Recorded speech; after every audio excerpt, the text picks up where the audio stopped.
Hello students, আমরা এতদিন class 10-এর আয়তঘন চ্যাপ্টারের অঙ্কগুলো করছিলাম। আমরা 15 পর্যন্ত অঙ্কগুলো করেছি। এরপর আমরা 16 দাগের থেকে অঙ্কগুলো শুরু করব। দেখে নাও 16 দাগের অঙ্কটা কি বলেছে। 16 দাগের অঙ্কটায় বলেছে এক গ্রোস দেশলাই বাক্সের একটি প্যাকেটের দৈর্ঘ্য, প্রস্থ ও উচ্চতা যথাক্রমে 2.8 ডেসিমিটার, 1.5 ডেসিমিটার ও 0.9 ডেসিমিটার হলে একটি দেশলাই বাক্সের আয়তন কত হবে হিসেব করি। আচ্ছা, এখানে এক গ্রোস মানে বলে দিয়েছে 12 ডজন। আচ্ছা, কিন্তু যদি একটি দেশলাই বাক্সের দৈর্ঘ্য 5 সেমি এবং প্রস্থ 3.5 সেমি হয় তবে তার উচ্চতা কত হবে হিসাব করে দেখি। তাহলে আমরা এখানে ধরে নেব প্রতিটি দেশলাই বাক্সের উচ্চতাটা আমরা এখানে ধরে নেব।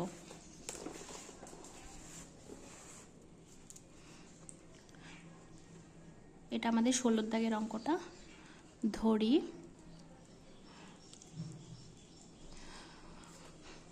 প্রতিটি দেশলাই বাক্সের উচ্চতা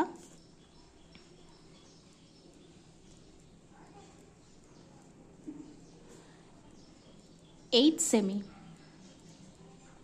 তাহলে অতএব আয়তন কত হবে? অতএব আয়তন আমরা জানি দেশলাই বাক্সের আমাদের দৈর্ঘ্য প্রস্থ বলে দিয়েছে। দৈর্ঘ্য হচ্ছে 5, প্রস্থ হচ্ছে 3.5। আচ্ছা, এটা আমাদের আগে বলে দিয়েছে যে এই যে এখানে বলে দিয়েছিল যে দেশলাই বাক্সটার দৈর্ঘ্য এত, প্রস্থ এত, তাহলে উচ্চতা কত হবে। আচ্ছা, আমরা আগে তাহলে দৈর্ঘ্য, প্রস্থ আর উচ্চতা আমরা কত ধরেছিলাম? উচ্চতা ধরেছিলাম এইচ। তাহলে এইটা আমার হলো এত ঘন সেমি। এটা আমরা আয়তন বার করে নিলাম। তাহলে এবার হচ্ছে এক গ্রোস দেশলাই বাক্সের দৈর্ঘ্য কত? এক গ্রোস অর্থাৎ এক গ্রোস মানে এক্ষুনি আমরা বললাম 12 ডজন। তাহলে এক গ্রোস দেশলাই বাক্সের ওজন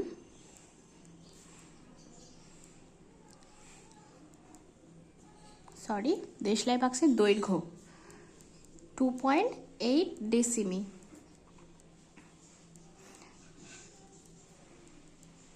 ডেসিমিটাকে আমরা সেন্টিমিটারে করে নিই, 28 সেমি। আচ্ছা, তাহলে এক গ্রোস দেশলাই বাক্সের দৈর্ঘ্য বলেছে। এবার আমরা প্রস্থ বার করি।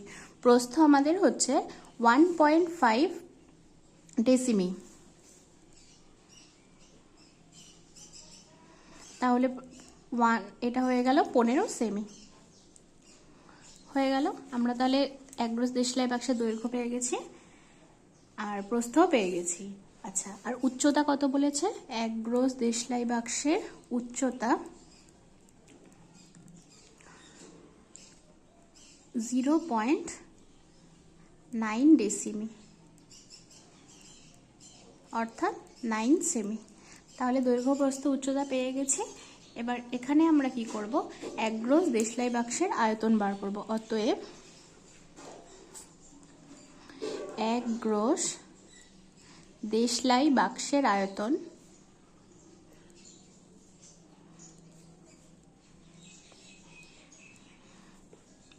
সমান সমান কত হবে? দৈর্ঘ্য ইন্টু প্রস্থ ইন্টু উচ্চতা এত ঘন সেমি। আচ্ছা, এটা আমরা পেয়ে গেছি।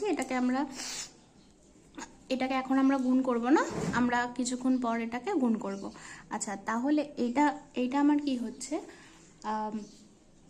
দেখো, প্রশ্নানুযায়ী তাহলে কি আমার এক একটা দেশলাই বাক্সের আয়তন বেরোলো এত, আর এক গ্রোস দেশলাই বাক্সের আয়তন বেরোলো এত। তাহলে প্রশ্নানুযায়ী আমরা কি লিখতে পারি? প্রশ্নানুযায়ী দেখো, এই যে এইটা হচ্ছে আমার দেশলাই বাক্সের আয়তন, একটি দেশলাই বাক্সের আয়তন। আর এইটা হচ্ছে আবার এক গ্রোস। তাহলে একটি দেশলাই বাক্সের আয়তন লিখে নিই। এবার আমার কাছে কতগুলি দেশলাই বাক্স আছে? আমার কাছে আছে এক গ্রোস অর্থাৎ 12 ডজন। তাহলে 12 দিয়ে ইন্টু করলাম, 12 ডজন। আবার এক ডজনের অর্থ হচ্ছে 12টি। তাহলে এটাকে ফার্দার আবার আমরা 12 দিয়ে গুণ করব। তাহলে এইটা আর এই আয়তনটা আমার সমান এসে যাচ্ছে। তাহলে কি বললাম, আমরা একটি দেশলাই বাক্সের ওজনকে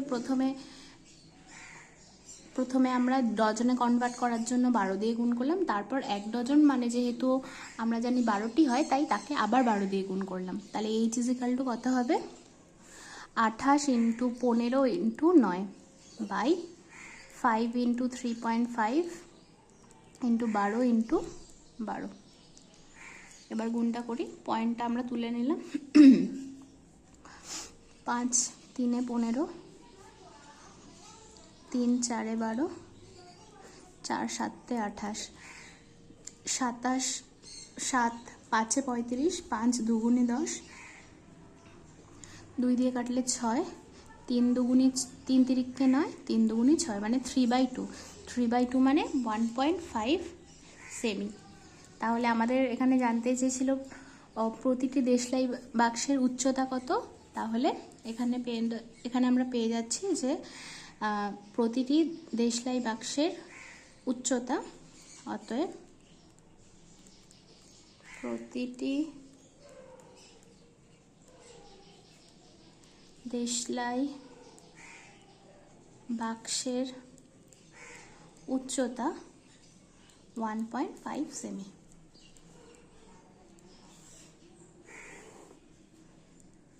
আচ্ছা, এবার আসছে আমাদের নেক্সট অঙ্ক।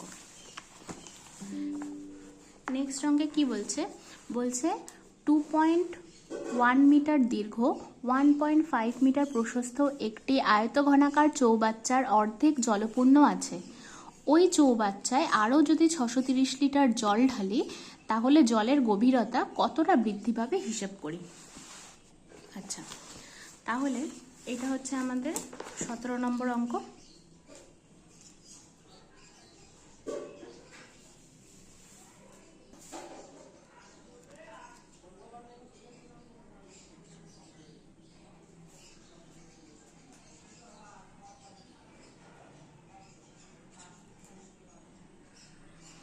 আচ্ছা, 17 নম্বর অঙ্কতে তাহলে কি বলেছে, একটি আয়তঘনাকার একটা চৌবাচ্চা আছে, মানে ধরে নিলাম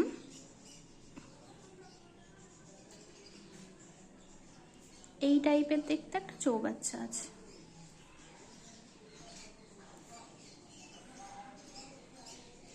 আচ্ছা, তাহলে চৌবাচ্চাটা বলেছে এত মিটার দীর্ঘ, মানে এটা আর কি যেরকম আঁকা হয় পুরোটা, চলো এঁকেই নি। আচ্ছা, এইটার দীর্ঘ বলেছে 2.1 মিটার, প্রস্থ হচ্ছে 1.5 মিটার। আচ্ছা, দৈর্ঘ্য প্রস্থ বলে দিয়েছে, এর কোনো উচ্চতা আমাদের বলেনি। এবার বলেছে এরকম একটা চৌবাচ্চার অর্ধেক, হাফ হচ্ছে জলপূর্ণ আছে। এবার ওতে আরও 630 লিটার জল ঢাললাম। তাহলে আমরা ধরে নিচ্ছি আমাদের প্রথমে যে জলটা ছিল সেটা এতটা হাইটে ছিল। এরপরে যখন আমরা হাফ মতো ছিল, যখন আমরা 630 লিটার জল আমরা আরও ঢালছি, তখন কি হচ্ছে, এইখানে আমাদের জলের লেয়ারটা ছিল সেটা বৃদ্ধি পাচ্ছে, ধরলাম এই এতটা মতো বৃদ্ধি পাচ্ছে।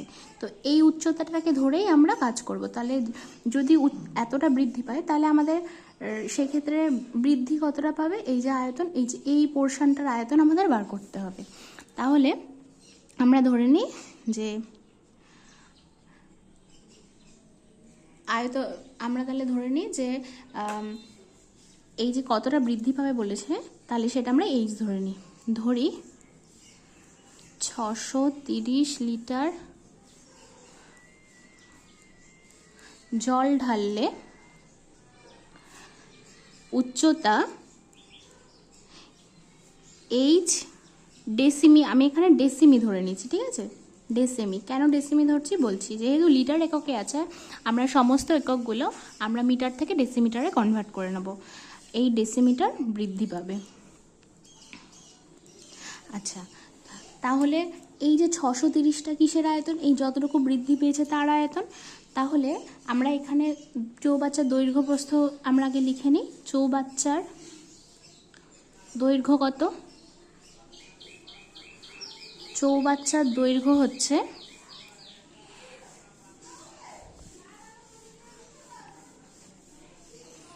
2.1 মিটার।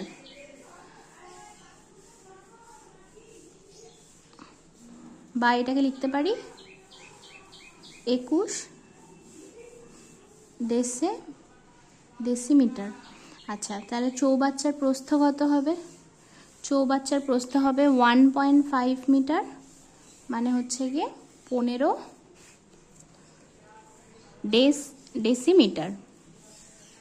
আচ্ছা, তাহলে প্রশ্নানুযায়ী কি হচ্ছে? প্রশ্নানুযায়ী এইটা আমার দৈর্ঘ্য, এটা আমার প্রস্থ, আর উচ্চতা কত ধরেছে? বৃদ্ধি পাবে এইচ। তাহলে এই পুরোটার আয়তন যেটা, সেটাই হচ্ছে আমার 630 লিটার বৃদ্ধি পাচ্ছে। তাহলে 21 ইন্টু 15 ইন্টু এইচ, দৈর্ঘ্য প্রস্থ উচ্চতা সমান সমান 630। H is equal to 630 into, sorry into হবে না, বাই 21/15। 21 দিয়ে কাটি 30, 15 দিয়ে কাটলে 2, তাহলে H is equal to 2 decimetre. তাহলে কত আমাদের এবার বলবে, তাহলে গভীরতা কত বৃদ্ধি পাবে? জলতলের উচ্চতা। তাহলে লিখব অতএব জলতল 2 ডেসিমি বৃদ্ধি পাবে।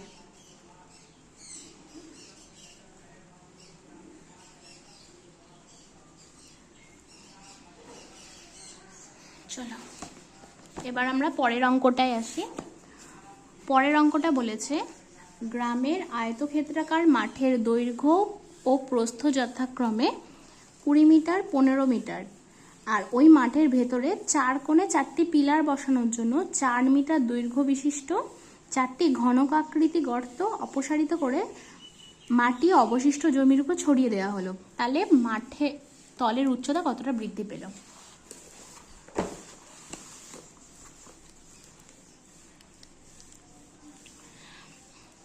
আচ্ছা, তাহলে এটা ছবিটা আমার কীরকম হবে? এটা যদি আমার একটা আয়তক্ষেত্রাকার একটা মাঠ হয়, এই মাঠে আমি কি করলাম? দৈর্ঘ্য হচ্ছে 20, প্রস্থ হচ্ছে 15। আচ্ছা, এবার এখানে 4টে পিলার বসাবো, এরকম করে 4 কোণায় 4টে পিলার বসাচ্ছি। এবার প্রতিটি পিলার বসানোর জন্য ওখানে একটা ঘনকাকৃতি মাপের গর্ত করব। কতটা ঘনকাকৃতি? 4 মিটার দৈর্ঘ্য বিশিষ্ট। আচ্ছা, এবার এই 4টের মাটি দিয়েই আমি কি করব? এই বাদবাকি যে জায়গাটা আছে সেইখানে ফেলে উঁচু করে দেব। তাহলে আমাকে এখানে বলেছে যে এই মাঠের যে তল আগে ছিল সেখান থেকে তো উচ্চতা কিছুটা বৃদ্ধি পাবে, সেটা কত?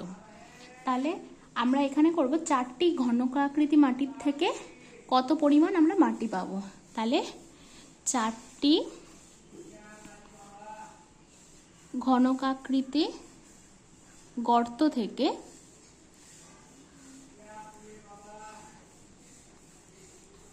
উত্তোলিত মাটির পরিমাণ কতটা মাটি পাবো আমরা? যেহেতু ঘনক, তার মানে আমরা জানি 4টে গর্ত, আর এক একটা গর্ত থেকে আমরা পাবো ঘনকাকৃতির মানে যে কোনো একটা ঘনকাকৃতির আয়তনের ফর্মুলা কি? বাহু কিউ, অর্থাৎ 4-এর কিউ। তাহলে 4 ইন্টু 4 কিউব 64, 4-এর 16, 256 এত ঘন মিটার। এবার 4টি গর্ত বাদে মাঠের ক্ষেত্রফল কত? 4টি গর্ত বাদে মাঠের ক্ষেত্রফল। আচ্ছা, আমরা জানি মাঠের ক্ষেত্রফলের ফর্মুলা হচ্ছে 20 ইন্টু 15 দৈর্ঘ্য গুণ প্রস্থ। এবার এটা বাদ দিয়ে তাহলে আর ঘনকাকৃতি গর্তের ক্ষেত্রফল কত? আমরা জানি এক একটা যেহেতু 4 সেন্টিমিটার করে, তাহলে সেক্ষেত্রে আমার হবে 4 ইন্টু 4 স্কোয়ার। আচ্ছা, তাহলে এটা আমার আসলো 4 স্কোয়ার, কেন? বাহু স্কোয়ার। তাহলে 300, আর এটা হচ্ছে 4 স্কোয়ার হচ্ছে 16, 4 16 64, মানে 236 বর্গ মিটার। আচ্ছা,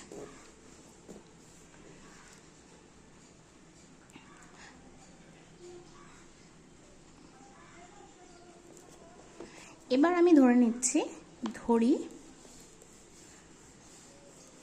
মাঠের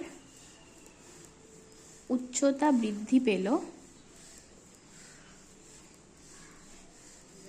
h মিটার। তাহলে আমার যে এইটা আমার ছিল শুধুমাত্র ক্ষেত্রফল, তার সাথে যদি আমি h গুণ করে দিই তাহলেই আমরা এইটা পাবো। তাহলে প্রশ্নানুযায়ী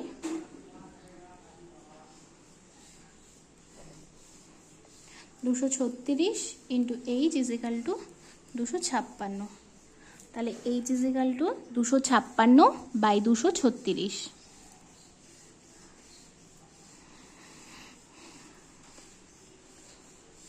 4 দিয়ে কাটি, 4 6 24, 4 4 16, 4 5 20, 4 9 36। এটা আর কিছু দিয়ে যাবে না, তাহলে এটাকে ভাগ করে দিই। 64/59, 64 59 একে 59, 5 মানে 1.5/59 মিটার। তাহলে উচ্চতা কতটা বৃদ্ধি পেয়েছে? উচ্চতা বৃদ্ধি পেয়েছে এত। এটাই আমার হচ্ছে অ্যান্সার।